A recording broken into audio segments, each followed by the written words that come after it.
Next up, let's take stock and let's talk to our management and talk about how the global shipping industry is actually panning out. We have with us G Shivakumar, the CFO and ED at GE Shipping, joining in on the show right now. And who better than him really to give us perspective on not just shipping, but what's happening with the global world market as well, or businesses and economy. Mr. Shivakumar, great to have you today on ET Now. Thank you so much for joining in. I firstly want a macro picture from you, because what we understand from ground zero is consumers reducing their higher goods spends against this entire backdrop of the global economy from the inflationary shock. Although yesterday both India as well as the US print for inflation has softened a little bit, but it seems that demand is still a little bit on the somber side. Consequently, spot rates on major trade lanes also have tumbled, as we understand. Help us understand and really paint the entire global macro picture for us. What's really going on outside in the world? Yeah, so good morning and thank you for having me.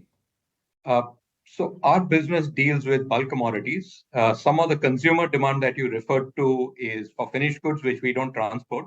But let me give you the view from the perspective of bulk commodities. And the biggest one of all, of course, is crude oil, which is the consumer-driven demand in a lot of the refined products. Gasoline demand has been pretty strong overall year on year.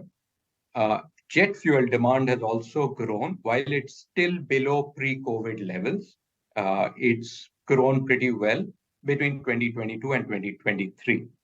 So those two commodities are being consumed and there is growth in demand for those. In the oil space, there is, of course, diesel, which is more of an industrial commodity.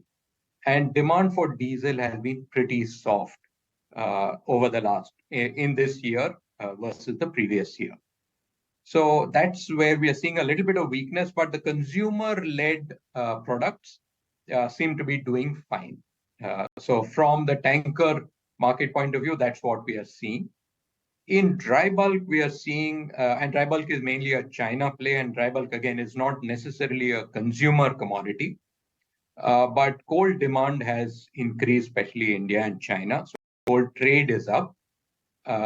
However, Chinese property market is still very subdued. New property starts are very low. And people keep talking of a stimulus there, but there's no sign of that stimulus. And therefore, steel demand, while it's growing, has not been very strong. So that's how we are seeing it from the point of view of the bulk commodities. Right. Mr. Shivkumar, sir, whenever I see you, I remember that legendary comment by you that we behave like fund managers, allocate capital at a time when nobody is actually looking at, and you have created capacity. So, now that crude is back at 80, and strategists globally are saying that US may not actually have such a bad landing. It may actually have a soft landing. And if that is the case, if we look beyond the 6 months, 6 to 8 months, companies such as yours would be in a great spot, because we would be talking about sharp normalization of global commodity usage and, overall the world coming back. That's correct. I think the conclusion that you're drawing is correct. And thank you for your remembering our philosophy, which I mentioned to you earlier. Yes, we think that that the demand, if it comes back, will come back in a big way. If the market normalizes, for instance, if you just get back to normal, aviation fuel demand, which is back to pre-COVID levels and growing from there, that's going to be a big increase in demand for oil. And then if you get normalized demand for diesel and other commodities, other refined products as well, yes, the oil market can get pretty tight, especially in view of all these OPEC cuts which have happened in recent quarters. And then the market could get tighter. The oil market could get tighter. Mr. Shivakumar, hi there, morning. Let's also understand your outlook when it comes to the kind of green shoots that you had mentioned were available in the dry bulk segment. There was a spell of softness with the China steel production and even the iron ore imports going up. Are you seeing a turnaround taking place anytime soon? Not yet. We are not seeing it yet. we've seen increases in imports into China year on year.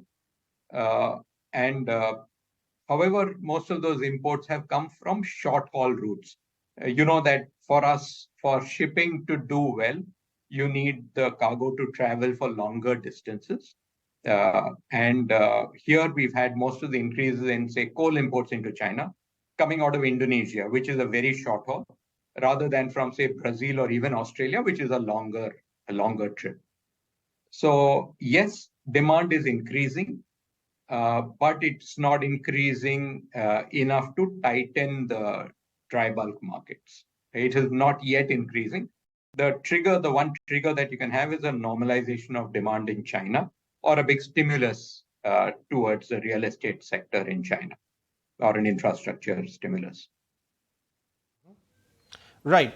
Mr. Shivakumar, if we were to look at your philosophy, your cash flows are likely to improve very sharply in the next 1 to 2 years. If last few quarters are any guide, because you have, it's already showing, and plus you have extra capacities if things accelerate from here on. What would your capital allocation policy be? Because at such an elevated market, you would not add capacity, right? You add capacity in lean times. So are you going to do a buyback and improve your ROEs, or give back big dividends, or improve your dividend payout ratios such healthy, or you'll retain it back on your books? So first thing is on the dividends, we paid 28 rupees 80 paisa last year, which is the highest dividend we paid in any year, almost twice the previous high. So that's one thing. And we do believe that if you make a lot of money, you should share it you should pay out a significant portion of it to the shareholders. The second is the high rate. So tankers are at very high asset values. Dry bulk has come off a little bit. It's probably come off about 20% from a year ago levels. So it's getting closer to the levels at which we could think of buying, because the market has been weak.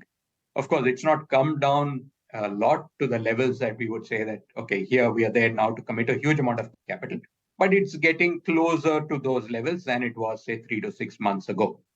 So we could think of allocating capital there. We are ready to buy ships if the prices are right. So, the money is sitting there and waiting to be invested. All options are on the table. You mentioned a buyback. Again, we are value investors, whether it comes to ships or to the stock.